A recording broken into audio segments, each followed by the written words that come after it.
গ্রামের গভীর বনে একটি পুরনো কুয়া আছে। কেউ ওদিকে যায় না।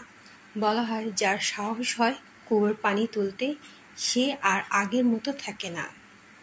একদিন কয়েকজন কৌতূহলী যুবক মজা করে রাতে যায় কুয়োর পাশে।